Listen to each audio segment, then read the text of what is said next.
Pessoal, e no Oriente Médio, a semana foi marcada pelo aumento da pressão contra o premier de Israel, Benjamin Netanyahu, depois do ataque a um comboio de ajuda humanitária.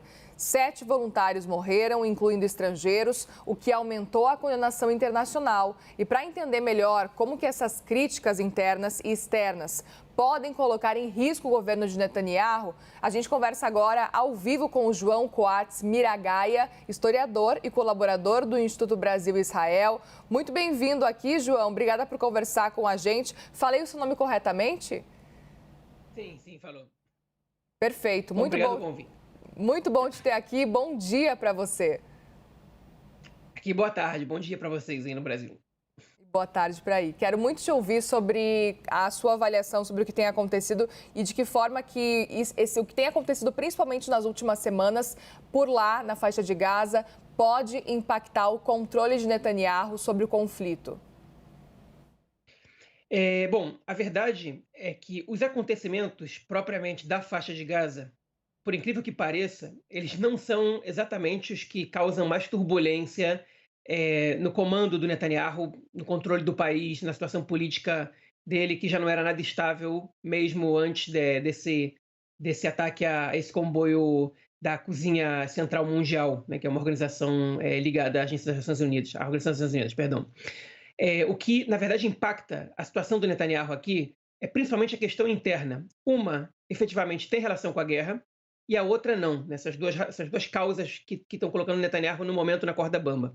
A primeira tem a ver com a sensação clara de que as famílias dos reféns, dos sequestrados israelenses que estão agora sob o poder de grupos terroristas na faixa de Gaza, passaram a entender a posição do governo nas negociações pela sua libertação, uma vez que as reportagens dos principais canais de televisão têm trazido informações diretas do Gabinete de Segurança Nacional, mostrando que o Netanyahu não tem, ou insinuando que o Netanyahu não tem feito esforços, que inclusive tem trabalhado para que a situação permanecesse como está, ou seja, que não tenha feito os esforços para que os reféns sejam liberados.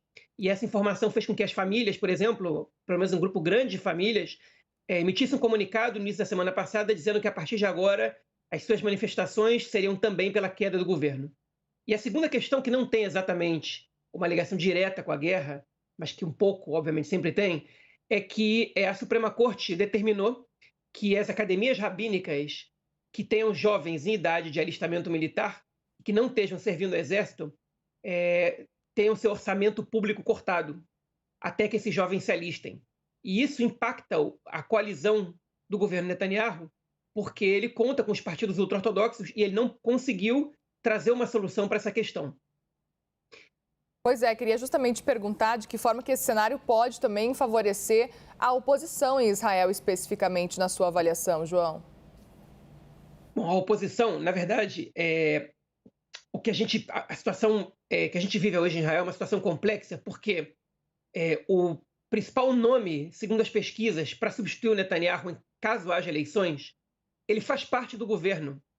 Ele se somou ao governo no início da guerra, declarando que se somava a um governo de emergência, se chama Benny Gantz, ele é um ex-chefe das Forças Armadas, e ele se somou ao governo porque disse, nesse momento a guerra é o que tem de mais importante, nós precisamos unir forças para lutar contra o Hamas, especialmente depois do 7 de outubro, e depois de quase 6 meses de guerra, amanhã a gente completa 6 meses, desde o 7 de outubro, a gente não vê avanços em direção aos principais objetivos do país. E o Benny Gantz, essa semana, ele convocou uma entrevista coletiva, há 3 semanas ele não falava com a imprensa, ele convocou uma entrevista coletiva pedindo ao governo e à oposição para que combinassem uma data das eleições para setembro próximo. Isso o Netanyahu viu como um desafio à sua figura, hein? E o Benny Gantz, quando ele faz essa declaração, já sabendo que o Netanyahu não estaria de acordo com ela, porque caso haja eleições hoje, segundo todas as pesquisas, o Netanyahu seria derrotado. Então, sabendo que o Netanyahu não concordaria com essa visão e não está disposto a entrar num consenso, a gente pode entender, a partir desse comentário, que ele, a partir de agora, vai trabalhar para a queda do governo também. E caso isso não aconteça, ele provavelmente vai sair do governo e vai passar para a oposição. E ainda que o partido dele tenha hoje só 8 cadeiras, as pesquisas apontam para que nas próximas eleições eles tenham entre 32 e 37, e seriam disparada a primeira força do parlamento israelense. Existe algum movimento na sua avaliação, João, que pode ser feito por parte de Netanyahu no sentido de conseguir com que ele consiga voltar com esse apoio que ele tinha anteriormente, que na verdade já estava ruindo antes mesmo da guerra? Qual que é a sua avaliação? Olha, não dá para dizer que ele não tentou. O Netanyahu construiu diversas narrativas desde o 7 de outubro para amedrontar o seu eleitorado em virtude de ocasiões eleitorais, de que sejam convocadas eleições, ou, enfim, para incitar, inclusive, contra a oposição, para responsabilizar qualquer outro corpo ou qualquer outra instituição do Estado que não seja a sua pessoa ou o seu cargo, né, o primeiro-ministro do país, e nada disso funcionou.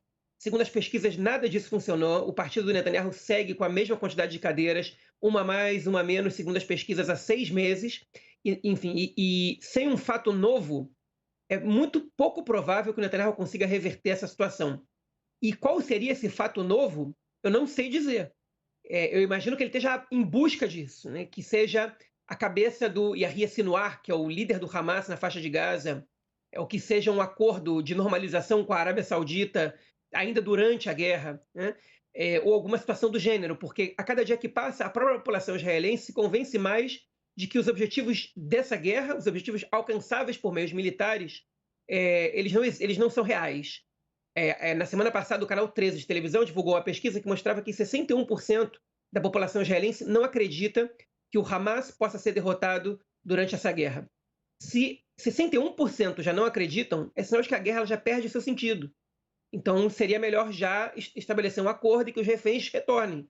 Mas o Netanyahu ele se apega a essa situação porque ainda não apareceu esse fato novo e até que o governo não comece a ruir por dentro, essa vai ser a nossa situação.